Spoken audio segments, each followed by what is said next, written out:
الله من الشيطان الرجيم إن الذين يكفرون بآيات الله ويقتلون النبيين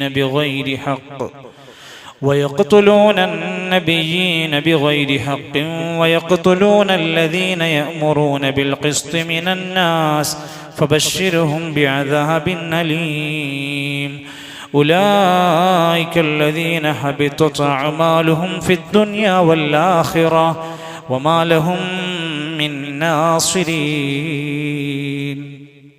ബഹുമാന്യരായ ആദരണീയരായ സത്യവിശ്വാസികളെ, വിശ്വാസിനികളെ, സർവ്വലോക രക്ഷിതാവായ അള്ളാഹുവിൻ്റെ ഇസ്ലാമാകുന്ന മതത്തിൻ്റെ പൂർണ്ണമായ വിധിവിലക്കുകൾ പാലിച്ചുകൊണ്ട് ശരിയായ മുസ്ലിമായി മുഅ്മിനായി ജീവിച്ചു മരിക്കാൻ ഓരോരുത്തരും ആത്മാർത്ഥമായി പരിശ്രമിക്കണമെന്ന് ഗൗരവത്തോടെ എന്നെയും തുടർന്ന് നിങ്ങളെയും ഓർമ്മപ്പെടുത്തുകയാണ്, വസീയത്ത് ചെയ്യുകയാണ്. അള്ളാഹു നമ്മയെല്ലാം അനുഗ്രഹിക്കുമാറാകട്ടെ. ലോകചരിത്രത്തിൽ ഒട്ടനേകം ക്രൂരതകളുടെ, കൊലപാതകങ്ങളുടെ, ചതികളുടെ, വഞ്ചനയുടെ ചരിത്രങ്ങൾ കഴിഞ്ഞുപോയിട്ടുണ്ട്. വിശുദ്ധ ഖുർആൻ ഓർമ്മപ്പെടുത്തുന്നുണ്ട്, ചില ജനവിഭാഗങ്ങൾ അവരിലേക്ക് നിയുക്തരായ സ്വാലിഹീങ്ങളായ പുണ്യപുരുഷന്മാരായ പ്രവാചകന്മാരെ വരെ കൊന്നൊടുക്കിയ മനുഷ്യന്മാരുണ്ട്. നാട്ടിൽ യാതൊരു ക്രമവിരുദ്ധമായതൊന്നും ചെയ്യാത്ത, നാട്ടിൽ പ്രശ്നങ്ങളുണ്ടാക്കാത്ത, എന്നും സ്വസ്ഥതയുടെ സമാധാനത്തിന്റെ ആദർശം പഠിപ്പിക്കുന്ന പുണ്യപ്രവാചകന്മാരെ വരെ കൊന്നൊടുക്കിയത് വലിയ ക്രൂരതയായി ഖുർആൻ പറയുന്നുണ്ട്. സൂറത്തു ആൽ ഇംറാനിന്റെ 21, 22 ആയത്തുകളിലൂടെ ഞാൻ ഓതി കേൾപ്പിച്ച ആയത്തുകൾ പോലും ആ ചരിത്രത്തെ ഓർമ്മപ്പെടുത്തുകയാണ്. ഇന്നല്ലദീന യക്ഫുറൂന ബിആയാതില്ലാ, അല്ലാഹുവിന്റെ ആയത്തുകളെ നിഷേധിക്കുക. വയഖ്തുലൂന നബിയ്യീന ബിഗൈരി ഹഖ്, ഒരു കാരണവുമില്ലാതെ പ്രവാചകന്മാരെ കൊന്നൊടുക്കുക. വയഖ്തുലൂന അല്ലദീന യഅ്മുറൂന ബിൽ ഖിസ്തി മിനൻ നാസ്, ജനങ്ങളിൽ നീതി ആഗ്രഹിക്കുന്ന, കൽപ്പിക്കുന്ന മനുഷ്യന്മാരെ കൊന്നൊടുക്കുക. എന്നിട്ട് അല്ലാഹുവിന്റെ ഖുർആൻ പറയാണ്, ഇത് ഗൗരവമാണ്. ഫബശ്ശിർഹും ബിഅദാബിൻ അലീം, ഇത്തരത്തിലുള്ള ആളുകൾക്ക് വേദനയേറിയ ശിക്ഷയുണ്ടെന്ന സന്തോഷ വാർത്ത പറഞ്ഞു കൊടുത്തു. ഇവർക്ക് എന്ത് ലാഭമാ കിട്ടാൻ പോണത്? ഉലൈകല്ലദീന ഹബിതത് അഅമാലുഹും ഫിദ്ദുനിയാ, ഇവർ ചെയ്യുന്ന ദുനിയാവിലെ എല്ലാ പ്രവർത്തനങ്ങളും ബാത്തിലാണ്. വല്ലാഖിറ, പരലോകവും അവർക്ക് ബാത്തിലാണ്. വമാ ലഹും മിൻ നാസിരീൻ, അവർക്ക് സഹായിക്കാൻ ഒരാളും ഉണ്ടാവില്ല. ഈ ആയത്ത് വിശദീകരിച്ചുകൊണ്ട് ഇമാം ബഗവി റഹ്മത്തുള്ളാഹി അലൈഹി പറയാണ്, ഇത് ആരെ പറ്റിയാണ്? അള്ളാഹുവിന്റെ ആയത്തുകളെ നിഷേധിക്കുന്നവരെ പറ്റിയാണ് പറഞ്ഞത്. ആരാണവർ? ഹും യജ്ഹദൂനൽ ഖുർആന, അള്ളാഹിന്റെ ഖുർആനെ നിഷേധിക്കുന്നവരാണ്. ഹും മിനൽ യഹൂദി വൻ നസാറ, യഹൂദികളിലും നസാറുകളിലും പെട്ട മുൻപ് കാലത്ത് വേദഗ്രന്ഥം കിട്ടിയവരാണ്. പക്ഷെ പുതിയ ഈ വേദഗ്രന്ഥമായ ഖുർആൻ പഠിപ്പിക്കുന്ന വഹീനെ ഉൾക്കൊള്ളാത്തവരാണ്. അവർ ദുനിയാവിൽ ചെയ്യുന്ന കർമ്മങ്ങളൊന്നും ബാത്തിലാണ്, സ്വീകരിക്കൂല. അവരെന്തെങ്കിലും നല്ലത് ചെയ്താൽ തന്നെയും പരലോകത്ത് അതിന്റെ കൂലിയും അവർക്ക് കിട്ടൂല. അമ്പിയാക്കന്മാരെ കൊല്ലുക, നല്ല പുണ്യവാന്മാരായ മനുഷ്യന്മാരെ കൊല്ലുക. സുഹൃത്തുക്കളെ, ഹബീബുനാ റസൂലുള്ളാഹി സ്വല്ലല്ലാഹു അലൈഹി വസല്ലമ തങ്ങളെ വധിക്കാൻ വേണ്ടി ഖുറൈശികൾ എത്ര തവണ ശ്രമിച്ചു? ചില ചരിത്രം 6 തവണയെന്നും 8 തവണയെന്നും ഭക്ഷണത്തിലും പോകുന്ന വഴിയിലും പല വഴിക്കായി പ്രവാചകനെ കൊല്ലാൻ വേണ്ടി ശ്രമിച്ചപ്പോഴൊക്കെ അള്ളാന്റെ വല്ലാത്ത സഹായം ലഭിക്കുകയുണ്ടായി. നബിയെ, അവർ നിങ്ങളെക്കുറിച്ച് വലിയ കുതന്ത്രങ്ങളെല്ലാം ചെയ്തുകൊണ്ടിരിക്കുന്നു. എന്തിനാണ്? നിങ്ങളെ നാട്ടിൽ എവിടെയെങ്കിലും പിടിച്ചു കെട്ടണം, പുറത്തിറങ്ങാൻ പറ്റാത്തയാക്കണം. ഔ യഖ്തുലൂക, അല്ലെങ്കിൽ നബിയെ നിങ്ങളെ കൊല്ലാൻ അവർ ആഗ്രഹിക്കുന്നു. ഔ യുഖ്രിജൂക, അല്ലെങ്കിൽ ഈ നാട്ടിൽ നിന്ന് നിങ്ങളെ പുറത്താക്കാൻ അവർ പ്ലാൻ ചെയ്യുന്നു. വയംകുറൂന, അവർ പല തന്ത്രങ്ങളും പല കുതന്ത്രങ്ങളും അവർ മെനഞ്ഞുകൊണ്ടിരിക്കുന്നുണ്ട്. പക്ഷെ അള്ളാഹുവിന്റെ ഖുർആൻ നബിനെ വിളിച്ച് അഭിസംബോധന ചെയ്യുന്നുണ്ട്. സൂറത്തുൽ മാഇദയിൽ അല്ലാഹു തആല പറഞ്ഞു, വല്ലാഹു യഅസിമുക മിനന്നാസ്, നബിയെ നിങ്ങളെ അല്ലാഹു തആല സംരക്ഷിക്കും ജനങ്ങളിൽ നിന്നുള്ള ശർറുകളിൽ നിന്ന്. അങ്ങനെ പെട്ടെന്ന് വന്ന് കൊല്ലാൻ നിങ്ങളെ കഴിയില്ല, അവർക്ക് അല്ലാഹു നിങ്ങളെ സംരക്ഷിക്കും. പക്ഷേ നബി സല്ലല്ലാഹു അലൈഹി വസല്ലമ തങ്ങളുടെ ജീവിതത്തിൽ ഒട്ടനേകം പ്രയാസങ്ങൾ, വിഷമങ്ങൾ, ജീവിതത്തിൽ പലതായി കൈപ്പുള്ള അനുഭവങ്ങൾ അനുഭവിക്കേണ്ടി വന്നു. നബി സല്ലല്ലാഹു അലൈഹി വസല്ലമിന്റെ പ്രിയപ്പെട്ട വാപ്പാനെ കാണാതെയാണ് ദുനിയാവിൽ ജീവിച്ചിട്ടുള്ളത്. സ്വന്തം വാപ്പാനെ ഒരു നോട്ടം കണ്ടിട്ടില്ല. സ്വന്തം പ്രിയപ്പെട്ട ഉമ്മാനെ ചെറുപ്രായത്തിലെ 6 വയസ്സ് വരെയാണ് നബി തങ്ങൾക്കൊന്ന് കിട്ടിയത്. അത് കഴിഞ്ഞപ്പോ വല്ലിപ്പാന്റെ സംരക്ഷണത്തിലായിരുന്നു. 8ാമത്തെ വയസ്സിൽ വല്ലിപ്പയും തന്റെ മുമ്പിൽ കിടന്ന് മരിക്കുക. നബി സല്ലല്ലാഹു അലൈഹി വസല്ലമ തങ്ങൾക്ക് പിന്നീട് സഹായിയായി പലരും വന്നു. ഖദീജ റളിയല്ലാഹു അൻഹ ജീവിതത്തിലേക്ക് കടന്നു വന്നു. നബി തങ്ങൾ ജീവിച്ചിരിക്കുന്ന കാലത്ത് പ്രിയ സഖിയായ സ്വന്തം ഭാര്യ മരിക്കുകയാണ്. ഏറെ കണ്ണീരോടെയാണ് ആ ജീവിതം ഓർത്തെടുക്കുന്നത്. നബി തങ്ങൾക്ക് പലപ്പോഴായി ധൈര്യം നൽകിയ ഹംസ റളിയല്ലാഹു അൻഹു അതേ കൊല്ലം മരിക്കുകയാണ്. എന്തിനേറെ നബി തങ്ങൾക്ക് 7 മക്കളാണല്ലോ, ചരിത്രം പറയുന്നുണ്ടല്ലോ. ആ 7 മക്കളിൽ 6 മക്കളും നബി തങ്ങൾ ജീവിച്ചിരിക്കുന്ന കാലത്ത് കണ്ണിന്റെ മുമ്പിൽ തന്റെ കൈകളിൽ കിടന്ന് മരിക്കുന്ന രംഗം കാണുകയാണ്. ഒരുപാട് പരീക്ഷണങ്ങൾ നബി സല്ലല്ലാഹു അലൈഹി വസല്ലമ തങ്ങൾ അവിടുന്ന് അനുഭവിക്കപ്പെട്ടു. അമ്പിയാക്കന്മാരേറെ പരീക്ഷിക്കപ്പെട്ടവരാണ്, നമുക്കെല്ലാം അറിയാം.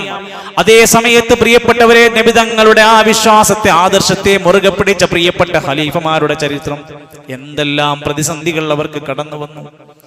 എത്രയാണ് 4 പ്രസിദ്ധമായ ചരിത്രത്തിലെ 4 ഖലീഫമാരുടെ പേരറിയാത്തവരുണ്ടാവില്ല. അബൂബക്കറും ഫിൽ ജന്ന, ഉമറും ഫിൽ ജന്ന, ഉസ്മാനും ഫിൽ ജന്ന, അലിയും ഫിൽ ജന്ന. സ്വർഗം കൊണ്ട് സന്തോഷ വാർത്ത അറിയിക്കപ്പെട്ട 4 പേർ. ആ 4 പേർ ആദ്യത്തെ ഖലീഫമാരാണല്ലോ. അതിൽ അബൂബക്കർ സിദ്ദീഖ് റളിയല്ലാഹു അൻഹു രോഗബാധിതനായി മരിക്കുകയാണ്. പക്ഷെ പിന്നീട് വന്ന 3 ഖലീഫമാരുടെ കാലഘട്ടത്തിലും പല നിലക്കുള്ള പ്രയാസങ്ങൾ, ഫിത്നകൾ, കുഴപ്പങ്ങൾ രൂക്ഷമാവുകയാണ്. ഉമർ ഖത്താബ് റളിയല്ലാഹു അൻഹു എന്തൊരു നീതിമാനായ ഭരണാധികാരിയാണ്. പക്ഷെ ഉമർ റളിയല്ലാഹു അൻഹുവിനെ ഒരു മജൂസിയായ, അഗ്നിയാരാധകനായ അബൂ ലുഅ്ലുഅത്തുൽ മജൂസി എന്ന മനുഷ്യൻ ഉമർ റളിയല്ലാഹു അൻഹുവിനെ 2 തല മൂർച്ചയുള്ള വിഷം പുരട്ടിയ കടാര കൊണ്ട് വന്ന് കുത്തുകയാണ്. കൊല്ലാനുള്ള പ്ലാനാണ്, അറിയാതെ കൈയറ്റിയൊന്നല്ല, കൊല്ലണമെന്ന പ്ലാനാണ്. പക്ഷേ ഒന്നാലോചിച്ചു നോക്കുക, ആ മജൂസിയായ അബൂ ലുഅ്ലുഅ എന്ന മനുഷ്യന് ഇറാനിന്റെ നഗരത്തിൽ ഒരു മഖാമുണ്ടാക്കി, ദർഗയുണ്ടാക്കി, പുണ്യ തീർത്ഥാടന കേന്ദ്രമാക്കി അവർ പൂജിക്കുകയാണ്. ആരെ? അഹ്ലുസുന്നയുടെ മഹാസ്വഹാബിയായ ഖലീഫയായ ഉമർ റളിയല്ലാഹു അൻഹുവിനെ കൊന്ന മനുഷ്യനെ പൂജിക്കുകയാണ്. ഒരു വെറുപ്പില്ല. അതാണ് ഷിയാക്കളുടെ യഥാർത്ഥ ശൈലി. ഷുജാഇ ബാബ എന്ന പേരിൽ അവിടെ മഖാം കെട്ടിപ്പൊക്കിയിരിക്കുകയാണ്. മഹാനായ ഉസ്മാൻ ഇബ്നു അഫ്ഫാൻ റളിയല്ലാഹു അൻഹു എന്ന പാപ സ്വഭാവമുള്ള സൗമ്യശീലനായ ഉസ്മാൻ റളിയല്ലാഹു അൻഹുവിന്റെ വീട്ടിലേക്ക് ഇരച്ചു കയറിയിട്ട് അബ്ദുല്ലാഹ് ഇബ്നു സബ എന്ന യഹൂദി വേഷം മാറി വന്ന് ഇസ്ലാമായി അഭിനയിച്ച് ഒരുപാട് ആളുകളുടെ ഇടയിലേക്ക് ഫിത്നയുണ്ടാക്കിയിട്ട് കൊണ്ടുവന്ന് അദ്ദേഹത്തിന്റെ വീട്ടിലേക്ക് കയറിയിട്ട് ഖുർആൻ ഓതുന്ന സമയത്ത് കൈകൾ വെട്ടിമാറ്റാണ്, ശിരസ്സറുക്കുകയാണ്. സ്വഹാബത്ത് ഹജ്ജിന് പോയി തിരിച്ചു വരുമ്പോ കാണാൻ പറ്റാത്ത വിധത്തിൽ ശരീരത്തിന്റെ അവയവങ്ങൾ മുറിച്ചു മാറ്റിയിരിക്കുകയാണ്. എന്തിനാണ് ഒരു സഹാബിനെ അവർ കൊല്ലുന്നത്? എന്തായിരുന്നു പ്രശ്നം? അവസാനിച്ചില്ല. അലി ഇബ്നു അബീ ത്വാലിബ് റളിയല്ലാഹു അൻഹുവിന്റെ ചരിത്രം വായിച്ചിട്ടുണ്ടോ? കൊല്ലുകയാണ്. ആരാണ് കൊല്ലുന്നത്? അബ്ദുറഹ്മാൻ ഇബ്നു മുൽജിം എന്ന മനുഷ്യനാണ് കുത്തിക്കൊല്ലുന്നത്. സുഹൃത്തുക്കളെ, ഇങ്ങനെ ചരിത്രത്തിന്റെ ഇടനായികൾ നമ്മളൊന്ന് വായിച്ചാൽ പലപ്പോഴും നമ്മൾ ഇത്തരം കാര്യങ്ങളൊന്നും ശ്രദ്ധിക്കുന്നില്ല. വായനാ ദിനവും വായനാജനവും ഒക്കെ നടക്കുന്നുണ്ട്. എന്താ വായിക്കുന്നത്? ഏതൊക്കെയോ സാഹിത്യങ്ങൾ വായിച്ചുകൊണ്ടിരിക്കുന്നുണ്ട്. വായനയെ മോശമായിട്ട് പറയണമെന്നില്ല, വായിക്കേണ്ടവര് നമ്മളാണ്. ഇഖ്റ ബിസ്മി റബ്ബിക്കല്ലദീ ഖലഖ് ഖലഖൽ ഇൻസാന മിൻ അലഖ് എന്ന ആദ്യത്തെ ആയത്തുകൾ കിട്ടിയവരാണ് മുസ്ലിം ഉമ്മത്തെ നമ്മുടെ ഖുർആനിലൂടെ. നമ്മൾ നല്ലപോലെ പഠിക്കണം, ചരിത്രത്തിന്റെ പശ്ചാത്തലങ്ങൾ പഠിക്കണം. നമ്മൾ പണ്ട് കാലത്ത് പഠിച്ച ഇസ്ലാമിക പല ചരിത്രങ്ങളും ഷിയാക്കൾ എഴുതിയുണ്ടാക്കിയ ചരിത്രമായിരുന്നു. അതുകൊണ്ടാണ് പല സ്വഹാബിമാരോടും നമുക്കുള്ളിൽ പോലും വിഷമം തോന്നിയിരുന്നു. മുആവിയ റളിയല്ലാഹു അൻഹുവിനെ കുറിച്ച് എന്തെല്ലാം മോശമായ വാർത്തകൾ നമുക്കിടയിൽ പ്രചരിപ്പിക്കപ്പെട്ടിരുന്നു. യസീദ് എന്ന ഭരണാധികാരിയെ കുറിച്ച് എന്തെല്ലാം തെറ്റിദ്ധാരണകൾ നമ്മുടെ പുസ്തകത്തിന്റെ ഉള്ളിലൂടെ അറിയാതെ വന്നു പോയിരുന്നു. എന്തേ? അന്ന് ഷിയാക്കൾ എഴുതിയ ഗ്രന്ഥത്തിന്റെ അടിസ്ഥാനത്തിൽ നമ്മുടെ കേരളക്കരയിലേക്ക് വരെ തെറ്റായ ചരിത്രങ്ങൾ വരികയുണ്ടായി. ഈ മുഹറം മാസത്തിൽ സ്വാഭാവികമായും നമ്മളൊക്കെ പഠിക്കണം, വായിക്കണം, കേൾക്കണം ഒരിക്കലെങ്കിലും. അതേതാ ചരിത്രം? കർബലയുടെ ചരിത്രം. നമ്മളൊക്കെ എന്ത് മുസ്ലിമാന്ന് നമ്മൾ പറഞ്ഞ് അഭിമാനം കൊള്ളുന്നവരാണ്. കർബല എന്ന ചരിത്രത്തിൽ, വഞ്ചനയുടെ ചരിത്രത്തിൽ എന്താണ് ഒരു വിശ്വാസിക്ക് പഠിക്കാനുള്ളത്? ഹിജ്റ 1448 നമ്മൾ ജീവിക്കുന്നത്. ഹിജ്റ 61 കൊല്ലത്തിലാണ് കർബലയിലെ ആ സംഘടന നടന്നിരിക്കുന്നത്. എന്ന് ഒരു മുഹറം മാസം 10-ാം തീയതി വെള്ളിയാഴ്ചയായിരുന്നു. ആർക്കാണ് സംഘടനം? ആരോടാണ്? നബി സല്ലല്ലാഹു അലൈഹി വസല്ലമയുടെ പേരക്കുട്ടിയായ പ്രിയപ്പെട്ട ഫാത്തിമ ബീവിന്റെ 2 മക്കളിൽ ഒരാളായ ഹുസൈൻ റളിയല്ലാഹു അൻഹുവിനെ അതിക്രൂരമായി കൊന്നൊടുക്കിയ സ്ഥലത്തിന്റെ പേരാണ് കർബല. ആ സ്ഥലത്തിന്റെ പേര് തന്നെ അറബിയിൽ പറയുന്നത് കർബുൻ വ ബലാ. കർബുണ്ടായ ബല ഉണ്ടായ സ്ഥലമാണ്. കർബ് എന്ന് പറഞ്ഞ പ്രയാസം, ബല എന്ന് പറഞ്ഞ പരീക്ഷണം. അത് എന്താ പഠിക്കാനുള്ളത്? ഈ മുഹറം മാസത്തിന്റെ ആദ്യത്തെ 10-15 ദിവസങ്ങൾ ഷിയാക്കൾ കറുപ്പ് വസ്ത്രം ധരിച്ച് ശരീരത്തിലൂടെ ബ്ലേഡ് കൊണ്ട് ചോര വാർത്ത് മുറിവുണ്ടാക്കി ദുഃഖം പ്രകടിപ്പിച്ച് നെഞ്ചത്തും മുഖത്തുമൊക്കെ വരച്ച് നടക്കുന്നുണ്ട്. ഇത് കാണുമ്പോ നമ്മളൊക്കെ വിചാരിക്കുന്നവരൊക്കെ നബിനെയും സ്വഹാബത്തിന് ഇത്രക്ക് സ്നേഹിക്കുന്ന ആൾക്കാരല്ലേ? ഹുസൈൻ റളിയല്ലാഹു അൻഹുവിനോടുള്ള സ്നേഹം കൊണ്ട് അവർ എന്തൊക്കെയാണ് ചെയ്തു കൂട്ടുന്നതല്ലേ എന്ന് അങ്ങനെയാണ് കാണുന്നത്, അങ്ങോട്ട് വിശ്വസിക്കുകയാണ്. അതിന്റെ പിന്നാമ്പുറം വായിക്കാനോ അതിന്റെ മുന്നിലേക്കുള്ള സൂചനകൾ തിരുത്തി നോക്കാനോ അതൊന്നും തയ്യാറല്ല. കാണുന്നത് അങ്ങോട്ട് വിശ്വസിക്കുക, എന്നിട്ട് അതിനങ്ങോട്ട് പൊക്കി അടിക്കുക, എന്നിട്ട് അതിനങ്ങോട്ട് കമന്റ് ചെയ്ത് കൊടുക്കുക. ഇങ്ങനെ ഉണ്ടാകുന്ന സാഹചര്യങ്ങൾ ഏറെ ഗൗരവത്തോടെയാണ് ഇസ്ലാമിക ചരിത്രം വായിക്കുന്ന ഏതൊരു മനുഷ്യനും പഠിക്കാൻ പറ്റുക. ഹുസൈൻ റളിയല്ലാഹു അൻഹുവിനെയും സംഘത്തെയും ഇറാഖിലെ കൂഫയുടെ അതിർത്തി പ്രദേശമായ കർബലയിൽ വെച്ച് ഏറ്റുമുട്ടലിൽ ഹുസൈൻ റളിയല്ലാഹു അൻഹു നബിന്റെ പേരക്കുട്ടിനെ മുസ്ലിങ്ങൾ കൊല്ലാണ്. മുസ്ലിം പേരുള്ളവർ കൊല്ലാണ്. യഹൂദികളും നസ്രാനികളുമല്ല. എന്താണ് ചരിത്രം പഠിപ്പിക്കുന്നത്? ഖലീഫയായിരുന്ന അന്നത്തെ ഭരണാധികാരി യസീദ് ബിൻ മുആവിയ. ആരാ? മുആവിയ റളിയല്ലാഹു അൻഹു സ്വഹാബിമാരിൽ പ്രമുഖനാണ്. അദ്ദേഹത്തിന്റെ മകനായിരുന്ന യസീദ് എന്ന ഭരണാധികാരിയായിരുന്നു അന്നത്തെ ഖലീഫയായിട്ട് ഇറാഖിലുണ്ടായിരുന്നത്.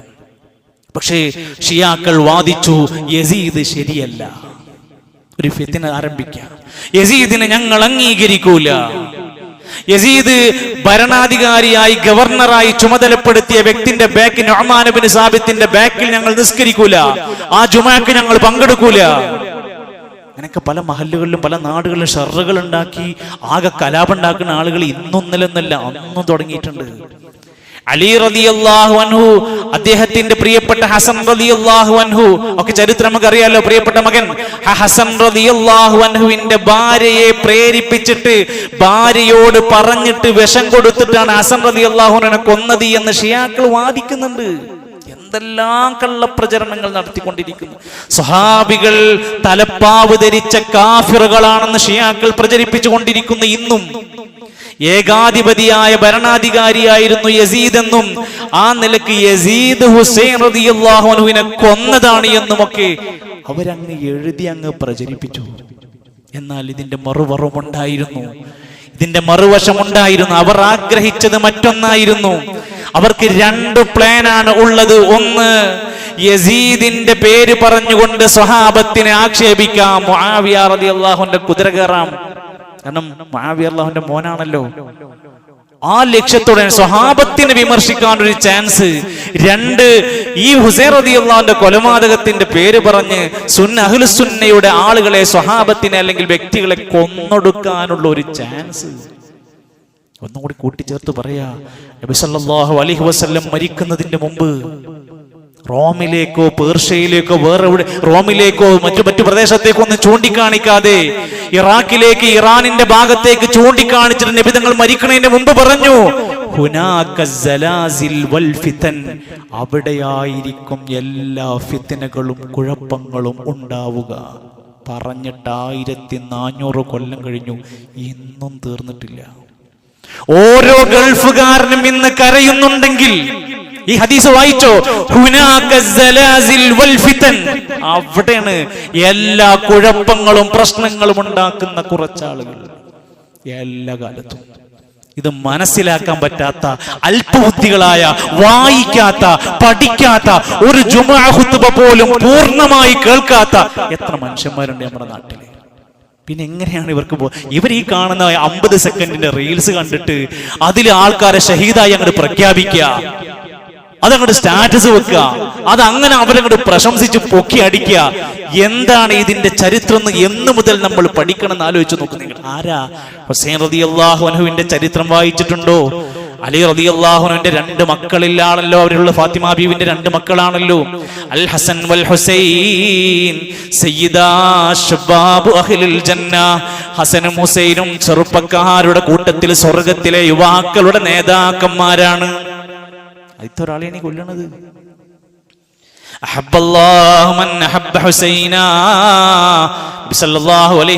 പറഞ്ഞു, ഹുസൈനിനെ ഇഷ്ടപ്പെടുന്നവരെയൊക്കെ അല്ലാഹ് ഇഷ്ടപ്പെടുന്നതാണ്. ഹസനെയും ഹുസൈനെയും ഇഷ്ടപ്പെടുന്നവർ എന്നെ ഇഷ്ടപ്പെട്ടവരാണ്. അവരോടാർക്കെങ്കിലും വെറുപ്പുണ്ടായാൽ അവർ എന്നെയും വെറുക്കുന്നവരായിരിക്കും. അവരെ തൊട്ടാൽ അത് എന്നെ തൊടാണ്. സുഹൃത്തുക്കളെ, പേർഷ്യ എന്ന് പറയുന്ന ഇറാനും ഇറാഖും മുസ്ലിമീങ്ങൾക്ക് ഒരുപാട് വേദനകൾ നൽകിയിട്ടുണ്ട്. യസീദിനെ ഞങ്ങൾ അംഗീകരിക്കൂല എന്ന് അവർ തീരുമാനിക്കുകയാണ്. എന്നിട്ട് അവിടുന്ന് അജ്ഞാതമായ ഊമക്കത്തുകൾ, ചരിത്രം പറയുന്നു 500 കത്തുകൾ ഹുസൈൻ റളിയല്ലാഹുവിന്റെ പേരിൽ എഴുതി അയക്കാണ്. ചിലർ പറയുന്നു 1000കണക്കിന് കത്തുകൾ, ഒരു ദിവസം തന്നെ 600ഓളം കത്തുകൾ.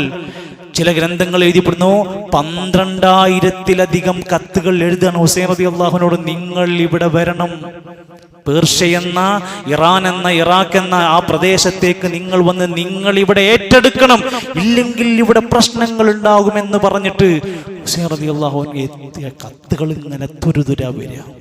സ്വാഭാവികമായും ആ നല്ല ഒരു മനുഷ്യന്റെ ചിന്ത, ഞാനൊന്ന് അവിടെ ചെന്ന്, അവിടെ ഖലീഫുണ്ട്, അവിടെ ഭരണാധികാരി ഉണ്ട്, എന്നിട്ട് ഞാൻ അവിടെ ചെന്നാൽ അവിടെ പ്രശ്നങ്ങൾ ഉണ്ടാവുക, എന്നാലും അവിടുത്തെ പ്രശ്നങ്ങൾ തീരുമല്ലോ എന്ന് കരുതിയിട്ട് ഹുസൈൻ റളിയല്ലാഹു അൻഹു അവിടുന്ന് പോകാൻ തുടങ്ങുക. ഒരു ഹജ്ജ് നടക്കുന്ന സമയ, സ്വഹാബത്ത് പലരും അവിടെയുണ്ട്. അതുകൊണ്ട് മദീനയിൽ നിന്ന് നേരെ ആദ്യം മക്കത്ത് ചെന്നു. അവിടെയുള്ള സ്വഹാബിമാരോട് പലരോടും ചോദിച്ചു, ഇങ്ങനെ ഒരു പ്രശ്നമുണ്ട്, ഞാൻ എന്താണ് ചെയ്യേണ്ടത്? കൂടിയാലോചന. ഇബ്നു അബ്ബാസ് റളിയല്ലാഹു അൻഹു പറഞ്ഞു, കൂഫക്കാരെ സൂക്ഷിക്കണട്ടോ, നിങ്ങളുടെ ബാപ്പാക്ക് പാരപണിതവരാണവർ. ഇസ്ലാമിന് ഒരുപാട് വഞ്ചന ചെയ്ത ഒരു ടീം അവിടെ ഉണ്ട്. അവിടുന്ന് കേൾക്കുന്ന വാർത്ത കേട്ട്, കത്ത് കേട്ട് നിങ്ങൾ പുറപ്പെടണ്ട. ഇബ്നു അബ്ബാസ് റളിയല്ലാഹു അൻഹു ഉപദേശം കൊടുത്തു. ഒന്നുകൂടി ചേർത്ത് പറഞ്ഞു, നിങ്ങൾക്ക് പോയേ പറ്റൂന്ന് തോന്നുന്നുണ്ടെങ്കിൽ നിങ്ങളുടെ ഭാര്യമാരെയും കുട്ടികളെ നിങ്ങൾ കൊണ്ടുപോകണ്ട. ഉസ്മാൻ റളിയല്ലാഹുവിനെ കൊന്ന മാതിരി വീട്ടിലിട്ട് നടുക്കഷ്ണത്തിൽ ഭാര്യമാരെയും മക്കളെ മുമ്പിലിട്ട് കൊല്ലും. അത്ര വരെ പറഞ്ഞു കൊടുത്തു. ആര്? സീനിയറായ ഇബ്നു അബ്ബാസ് റളിയല്ലാഹു അൻഹു. ഇബ്നു ഉമർ റളിയല്ലാഹു അൻഹു അഭിപ്രായം ചോദിച്ചു, ഇങ്ങനെ അഭിപ്രായം ഉണ്ട്, ഞാൻ എന്താണ് ചെയ്യേണ്ടത്? ഇബ്നു ഉമർ റളിയല്ലാഹു അൻഹു പറഞ്ഞു, നിങ്ങളുടെ പിതാവിന് ഏറെ ശല്യമുണ്ടാക്കിയ വഞ്ചകന്മാരുടെ കേന്ദ്രമാണ്, നിങ്ങൾ ആ വാക്ക് കേട്ട് പോകണ്ട എന്ന് വീണ്ടും പറഞ്ഞു. ഭരണാധികാരിയായ യസീദ് എന്നവിടുത്തെ ഭരണാധികാരിയാണ്. ഇറാഖിന്റെ കർബല എന്ന് പറയുന്ന ആ പ്രദേശത്ത് അവിടേക്ക് എത്തിപ്പെടുന്നതിന് മുമ്പ് ആലോചിച്ച് നോക്കണം. ഇതൊന്നും വകവെക്കാതെ ഹുസൈൻ റളിയല്ലാഹു അൻഹു ഈ സംഘത്തിന്റെ കത്തുകൾ ഇങ്ങനെ പരിശോധിക്കാൻ തുടങ്ങണം, ഇത് എന്താണ് ഇപ്പൊ ചെയ്യുക എന്നറിയാൻ വേണ്ടിയിട്ട്. അങ്ങനെ ഇരിക്കുന്ന സമയത്ത് അവിടുത്തെ പല ആളുകളും ഈ രൂപത്തിലുള്ള കത്തുകൾ വീണ്ടും വീണ്ടും വന്നുകൊണ്ടിരിക്കുമ്പോൾ മഹാനായ ഉസ്മാൻ റളിയല്ലാഹു അൻഹുവിനെ കൊലപാതകം ചെയ്ത ആൾക്കാർക്കും ഇതേപോലെ കുറെ ഊമക്കത്തുകൾ എഴുതിണ്ടാക്കിയിരുന്നു. ആയിഷ ബീവിക്കെതിരെ ആരോപണം ഉന്നയിച്ചവർ ഇതുപോലെ കുറെ കത്തുകൾ എഴുതിണ്ടാക്കിയിരുന്നു. ഇതൊന്ന് പഠിക്കാൻ വേണ്ടി മഹാനായ ഹുസൈൻ റളിയല്ലാഹു അൻഹു ഒരു തീരുമാനമെടുത്തു. മുസ്ലിം ഇബ്നു ഉഖൈൽ എന്ന പിതൃവ്യ പുത്രനായ തന്റെ ബന്ധുവിനെ ഈ കത്തിന്റെ അടിസ്ഥാനത്തിൽ ഒന്ന് ഇറാഖ് പ്രദേശത്തൊന്ന് പോയി പഠിക്കാൻ പറഞ്ഞയച്ചു. ഇതൊക്കെ സത്യമാണോ? ഇവരെഴുതിയതൊക്കെ ശരിയാണോ? ഇതിന്റെ നിജസ്ഥിതി എന്താണെന്ന് അന്വേഷിക്കാൻ വേണ്ടി കയറി ചെന്നു. ഇദ്ദേഹം അവിടെ ആ കത്തുകളുമായി കയറി ചെന്ന് അന്വേഷിച്ച് കാര്യങ്ങളൊക്കെ മനസ്സിലാക്കിയപ്പോൾ 18,000-ഓളം പേരുന്ന ആളുകൾ മുസ്ലിം ഇബ്നു ഉഖൈലിനോട് പറഞ്ഞു, ഞങ്ങൾ ഈ പറഞ്ഞതൊക്കെ ശരിയാണ്, ഞങ്ങൾ അംഗീകരിക്കുന്നു, നിങ്ങൾ അദ്ദേഹത്തോട് വരാൻ പറയൂ. അതൊരു ചതിയായിരുന്നു. അവിടെ വെച്ചുകൊണ്ട് അവർ ആ തീരുമാനമെടുത്തു. അദ്ദേഹത്തിന് തിരിച്ച് കത്തെഴുതി വിട്ടു, നിങ്ങൾ വരണം, ഹുസൈൻ റളിയല്ലാഹുവിനോട് കത്തെഴുതി വിട്ടു, നിങ്ങൾ ഇവിടെ വരണം, ഇവിടുത്തെ പ്രശ്നത്തിൽ ഇടപെടണം എന്ന് പറഞ്ഞിട്ട് അവിടുന്ന് പുറപ്പെട്ടു. ഈ പുറപ്പെട്ടതിന്റെ ഇടയിൽ ഈ പറഞ്ഞ മുസ്ലിം ഇബ്നു ഉഖൈലിനെ അവർ അവിടെ വെച്ച് കൊന്നുകളഞ്ഞു. ആരെ? പിതൃവ്യപുത്രനായ മുസ്ലിം ഇബ്നു ഉഖൈലിനെ അവിടെ വെച്ച് കൊന്നുകളഞ്ഞു. ഈ വാർത്ത ഹുസൈൻ റളിയല്ലാഹു അറിയുന്നില്ല. എല്ലാ ലോകത്തുള്ള എല്ലാ ഗൈബിയായ വിവരം എല്ലാ മഹാന്മാർക്കും അറിയുമെന്ന് പറഞ്ഞ് നടക്കുന്ന, എല്ലാ ഖബറുകളിലും പോയിട്ട് നമ്മുടെ എല്ലാ കാര്യങ്ങളും ഖബർ കിടക്കുന്നവർക്ക് അറിയും എന്ന് വിശ്വസിക്കുന്നവര്, സ്വർഗത്തിന്റെ 2 നേതാക്കന്മാരായ ഹുസൈൻ റളിയല്ലാഹു അൻഹുവിന് താൻ പറഞ്ഞയച്ച സംഘത്തിലെ മുസ്ലിമിനൊക്കെ കൊന്ന കാര്യം അറിയില്ല. ഇദ്ദേഹം യാത്ര തുടർന്നു. വഴിയിൽ വെച്ചുകൊണ്ട് ഇദ്ദേഹം പലരെയും കാണുന്നവരോടൊക്കെ ചോദിക്കുന്നുണ്ട്, അഭിപ്രായങ്ങൾ പലരും എതിർത്ത് പറയുന്നുണ്ട്. അബുൽ വാഖിദുൽ ലൈസി, ജാബിർ റളിയല്ലാഹു അൻഹു എല്ലാവരും പറയുന്നുണ്ട്, നിങ്ങളിപ്പോൾ അങ്ങോട്ട് ഇനി പുറപ്പെടേണ്ട, വഴിയിൽ തടയുന്നുണ്ട്. മഹാനായ ഉലമാക്കന്മാർ, ചരിത്രകാരന്മാർ എഴുതാൻ ഫറസ്ദഖ് എന്ന് പറയുന്ന കവിനോട് പോയിട്ട് പോലും ചോദിച്ചു, നിങ്ങളുടെ ഒരു അഭിപ്രായം. ഭയങ്കര ബുദ്ധിമാനായിരുന്നു അദ്ദേഹം. പറഞ്ഞു, അവരുടെ കൂഫക്കാരുടെ കൽബിൽ നിങ്ങളുണ്ട്, അവരുടെ വാളിൽ നിങ്ങളില്ല, നിങ്ങളോടുള്ള സ്നേഹം ഉണ്ടാവൂലട്ടോ. സൂചനകൾ പലതും കൊടുത്തു. അങ്ങനെ മുസ്ലിം, അതുപോലെ തന്നെ ഹാനി, അബ്ദുള്ള പോലെയുള്ള അന്നത്തെ ആ സംഘത്തിലുണ്ടായിരുന്ന ആദ്യത്തെ സംഘത്തിനെ അവർ കൊന്നൊടുക്കി. അത് കഴിഞ്ഞ ചരിത്രം വീണ്ടും ആവർത്തിച്ച് പറയാണ്. ഹിജ്റ 61 മുഹറം മാസം 2-ാം തീയതി ഹുസൈൻ റളിയല്ലാഹു അൻഹു കർബലയിലെത്തുമ്പോൾ ഇങ്ങനെ തിളച്ചു നിൽക്കുന്ന ഘട്ടത്തിലാണ് 3 നിർദ്ദേശങ്ങൾ അവിടുത്തെ പ്രശ്നങ്ങൾ പരിഹരിക്കാൻ വേണ്ടിയിട്ട് പറഞ്ഞു. പലരും ഈ ഹുസൈൻ റളിയല്ലാഹു അൻഹുവിനെ കൊല്ലുന്നതുമായി ബന്ധപ്പെട്ടുണ്ടാകുന്ന ആ ഒരു അവസ്ഥ വരുമെന്ന് ഭയപ്പെട്ടുകൊണ്ട് ഇവിടുന്ന് തിരിച്ചു പോകാൻ പറഞ്ഞു. സ്ഥലത്തെത്തിയിട്ട് അദ്ദേഹം പറഞ്ഞു, 3 തീരുമാനങ്ങളുണ്ട്, ഞാൻ ഇതിലേതെങ്കിലും ഒന്ന് ഏറ്റെടുക്കും. ഒന്ന്, ഞാൻ മക്കയിലേക്ക് തിരിച്ചു പോകും, അതിനെന്നെ അനുവദിക്കണം. അല്ലെങ്കിൽ 2, ഈ തുർക്കി പോലെയുള്ള പ്രദേശത്തിന്റെ ഏതെങ്കിലും അതിർത്തിയിലേക്ക് എന്നെ എത്തിച്ചേരണം, എന്നെ തൊടാതെ ഉപദ്രവിക്കാൻ പാടില്ല. 3, ഞാൻ യസീദിന്റെ അടുത്ത്, ഭരണാധികാരിന്റെ അടുത്തേക്ക് ചെന്നിട്ട് അദ്ദേഹത്തിന് ബൈഅത്ത് ചെയ്യാൻ എന്നെ സമ്മതിക്കണം. ഈ 3 കാര്യവും അംഗീകരിച്ചില്ല. ആര്? ശത്രുക്കളായിരുന്ന ഈ ഒരു വലിയ വേട്ട ചെയ്യാൻ കൂട്ടക്കുരുതിക്ക് ശ്രമിച്ചിരുന്ന അന്നത്തെ ആ സംഘങ്ങൾ, ഷീഈ ടച്ചുള്ള ആ മനുഷ്യന്മാർ, അവരുടെ നേതാവായിരുന്ന ശംർ ഇബ്നു ദിൽജൗഷൻ എന്നറിയപ്പെടുന്ന പേർഷ്യക്കാരനായിരുന്ന ഷീഈയായ മനുഷ്യൻ, നിങ്ങൾ ഞങ്ങളുടെ ആയുധങ്ങളുടെ മുമ്പിൽ കീഴടങ്ങണം എന്ന് പറഞ്ഞു. വേറെ മാർഗമില്ല. 72 ആളുകളാണ് അന്ന് അദ്ദേഹത്തിന്റെ കൂടെ ഉണ്ടായിരുന്നത്. കൂഫക്കാര് 5000 ആളുകളുണ്ട്. ആ 72-ൽ നബി സല്ലല്ലാഹു അലൈഹി വസല്ലമയുടെ പേരമക്കളാകുന്ന പൗത്രന്മാര് പലരുമുണ്ട്. ആ 18 പേരെയും അവിടെ വെച്ച് കൊല്ലുന്നുണ്ട്. നബി തങ്ങളുടെ പ്രിയപ്പെട്ട പേരമക്കളെ അവിടെ വെച്ച് ശംർ ഇബ്നു ദിൽഷൻ അടക്കമുള്ള ആ നേതാക്കന്മാർ കൊന്നൊടുക്കുന്നുണ്ട്. ഹുസൈൻ റളിയല്ലാഹു അൻഹു തൊടുന്നില്ല. പല കാരണങ്ങളുണ്ട്. നബിതങ്ങളുടെ പേര് പറഞ്ഞുകൊണ്ട് ആ നബിതങ്ങളുടെ പേരക്കുട്ടിനെ അവർക്ക് തൊടാൻ അവർക്ക് കഴിയുന്നില്ല. പക്ഷേ ഒരു ദിവസത്തെ നീണ്ടു നിൽക്കുന്ന സംഘർഷങ്ങൾക്ക് ഒടുവിൽ അവർ ഹുസൈൻ റളിയല്ലാഹു അൻഹുവിന്റെ കഴുത്തിന് വെട്ടി. യസീദ് അല്ല വെട്ടിയത്, മുആവിയ റളിയല്ലാഹു അൻഹു അല്ല വെട്ടിയിരിക്കുന്നത്. അവരുടെയൊക്കെ ചരിത്രം വായിക്ക്. ശംറും അടക്കമുള്ള പേർഷ്യൻ ഷീഈ ആളുകൾ വാള് വീശി സിനാൻ ബിൻ അബ്ദു ശംസ് എന്ന് വിളിക്കുന്ന മനുഷ്യൻ കഴുത്ത് വെട്ടിയിട്ട് തല ഒരു ഭാഗത്തേക്ക് ചെരിച്ചിട്ടു. ഇതാണ് ചരിത്രം. ഉമർ, അലി, ഉസ്മാൻ റളിയല്ലാഹു അൻഹും അജ്മഈൻ, അവർക്കൊക്കെ ബാധിച്ചതുപോലെ ഹുസൈൻ റളിയല്ലാഹു അൻഹുവിനും ഷഹീദാകേണ്ടി വന്നു. സഹോദരങ്ങളെ, 18-ലധികം വരുന്ന നബി തങ്ങളുടെ കുടുംബക്കാരെ, അഹ്ലുബൈത്തുകാരെ കൊന്നു. ഇവരുടെ ഒന്നും പേരിൽ ദുഃഖാചരണമില്ല. ഇവരുടെ പേരിൽ ആരും കറുത്ത കൊടി പിടിച്ച് നടക്കുന്നില്ല. എന്തുകൊണ്ട് ഹുസൈൻ റളിയല്ലാഹു അൻഹുവിന്റെ പേരിൽ മാത്രം നടക്കുന്നു? ഹുസൈൻ റളിയല്ലാഹു അൻഹു വിവാഹം കഴിച്ചത് ഇറാനിൽ നിന്നായിരുന്നു, പേർഷ്യയിൽ നിന്നായിരുന്നു. ആ ഒരു കണക്ഷൻ വെച്ചുകൊണ്ടും ഒരു രാഷ്ട്രീയ അജണ്ട വെച്ചുകൊണ്ടുമായിരുന്നു ചരിത്രം പറയുന്നത്. യസ്ദജുർദിന്റെ ഭരണാധികാരിയുടെ മകളെയായിരുന്നു ഹുസൈൻ റളിയല്ലാഹു അൻഹു വിവാഹം കഴിച്ചിരുന്നത്. അവർക്ക് അഹ്ലുബൈത്തിനോടുള്ള സ്നേഹമല്ല. സുഹൃത്തുക്കളെ, ആയിസത്തിന്റെ അടിസ്ഥാന വേരുകൾ നിങ്ങൾ പഠിക്കുക. ഈ നിലക്കുള്ള ചതിയും വഞ്ചനയുടെയും ചരിത്രം പഠിക്കാത്ത ആളുകളാണ് മുആവിയ റളിയല്ലാഹു അൻഹുവിനെ മോശമാക്കാൻ മുന്നിട്ടിറങ്ങുന്നത്. അവർക്ക് അഹ്ലുബൈത്തിനോട് അങ്ങേയറ്റത്തെ വെറുപ്പും ശത്രുതയുമാണെന്ന തിരിച്ചറിവുണ്ടാകണം. അവർക്ക് മഖാമുണ്ട്, ജാറമുണ്ട്, ആ സംസ്കാരം ഷിയാക്കൾക്കുണ്ട്. ഒരു മുസ്ലിമിന് അതുണ്ടാവില്ല. അവർക്ക് കുത്തറാത്തീബുണ്ട്, നമുക്ക് കുത്തറാത്തീബ് ഉണ്ടാവില്ല. ഷിയാക്കൾക്ക് അത് പലതുമുണ്ട്. ഷിയാക്കൾക്ക് മുഹറം മാസത്തിൽ ഈ കാരണം കൊണ്ട് അവർ നഹ്സും ശകുനവും പറഞ്ഞ് നടക്കുന്നുണ്ട്. നമുക്കതുണ്ടാകരുത്, നമുക്കതുണ്ടാകില്ല, ഉണ്ടാകാൻ പാടില്ല. എന്ന് മാത്രമല്ല, കർബലയുടെ ഈ ചരിത്രത്തിന്റെ പേര് പറഞ്ഞ് മഹാനായ സ്വഹാബി വര്യൻ മുആവിയ റളിയല്ലാഹു അൻഹുവിനെ മോശപ്പെട്ടവനായും ചാരനായും ജൂതനായും ചിത്രീകരിച്ചവർ നമ്മുടെ നാട്ടിലുണ്ട്. ഈ ചക്കരക്കല്ലിന്റെ പരിസരത്തുള്ള മെമ്പറുകളിൽ വരെ മുആവിയ റളിയല്ലാഹു അൻഹുവിനെതിരെ ശബ്ദിച്ചവർ ഇന്ന് അങ്ങാടികളിൽ സോഷ്യൽ മീഡിയയിൽ സർവ്വമത സത്യവാദം പറഞ്ഞ് ചേകനൂരിനെ വെട്ടിക്കുന്ന ആശയങ്ങളുമായി നടക്കുന്നുണ്ട്. സൂക്ഷിക്കണം. ഇസ്ലാമിന്റെ അടിത്തറയെ തകർത്തുകൊണ്ടിരിക്കുന്ന ഇത്തരം ശക്തികളുടെ ഉദ്ദേശങ്ങൾ വേറെയാണ് എന്ന തിരിച്ചറിവുണ്ടാവണം. ആരാണ്? മഹാനായ മുആവിയ റളിയല്ലാഹു അൻഹു. നബി തങ്ങൾ പ്രാർത്ഥിച്ചു, അല്ലാഹുമ്മ ജഅൽഹു ഹാദിയ മഹ്ദിയ. നബി പ്രാർത്ഥിച്ച പ്രാർത്ഥന കിട്ടിയ ആളാണ്. നബിന്റെ എഴുത്തുകാരനായിരുന്നു. മുഅ്മിനീങ്ങളുടെ അമ്മാവൻ എന്ന് വിശേഷിപ്പിക്കപ്പെട്ടവരാ. നൂറുകണക്കിന് ഹദീസുകൾ രേഖപ്പെടുത്തിയ സ്വഹാബിയ. ആ സ്വഹാബിനെ കാപട്യമുള്ള മുനാഫിക്കായിട്ട് എഴുതി വെക്കുന്നവരാണ് ഷിയാക്കളും ഈ നിരക്കുള്ള ദുർവാദികളുമായി ചെയ്തിരിക്കുന്ന ആളുകൾ. നമ്മൾ അതിന്റെ ആളുകളാവരുത്. സുഹൃത്തുക്കളെ, ഹിജ്റ 26 മുതൽ 64 വരെ ഭരിച്ച ഭരണാധികാരി അല്ലെങ്കിൽ ജീവിച്ചിരുന്ന യസീദ്, അദ്ദേഹത്തിനെ കുറിച്ച് പല അഭിപ്രായ വ്യത്യാസങ്ങളൊക്കെയുണ്ട്. എന്നാൽ ഒരു വിശ്വാസി എന്ന നിലക്ക് നമ്മൾക്ക് അദ്ദേഹത്തെ ആക്ഷേപിക്കാനോ കുറ്റപ്പെടുത്താനോ ചീത്ത വിളിക്കാനോ അധികാരമില്ല. വഖാല റംലി അശ്ശാഫിഈ, മഹാപണ്ഡിതന്മാർ പറയാണ്, ലാ യജൂസു ലഅനു യസീദിൻ ഇബ്ൻ മുആവിയ. മുആവിയ റളിയല്ലാഹു അൻഹുവിന്റെ മകനായ യസീദിനെ ആക്ഷേപിക്കാനും ശപിക്കാനും നമുക്ക് അനുവാദമില്ല. അത് പറയാൻ രേഖകളില്ല. അതിനുള്ള പ്രവർത്തനം അദ്ദേഹം ചെയ്തതായി രേഖയില്ല. ഇങ്ങനെ നമ്മൾ മുമ്പ് എവിടുന്നോ എന്തോ കേട്ടതിന്റെ അടിസ്ഥാനത്തിൽ മദ്രസാ പുസ്തകങ്ങളിൽ വരെ തെറ്റിദ്ധരിപ്പിക്കപ്പെട്ട പല പരാമർശങ്ങൾ നമുക്കിടയിലൊക്കെ കടന്നു വരുമ്പോൾ ചരിത്രത്തെ വളച്ചൊടിക്കുന്നതിൽ നിന്ന് പഠിക്കാൻ, പാഠം ഉൾക്കൊള്ളാൻ ഈ അവസരം ശ്രമിക്കണമെന്നാണ് ഓർമ്മപ്പെടുത്താനുള്ളത്. അള്ളാഹു അനുഗ്രഹിക്കുമാറാകട്ടെ.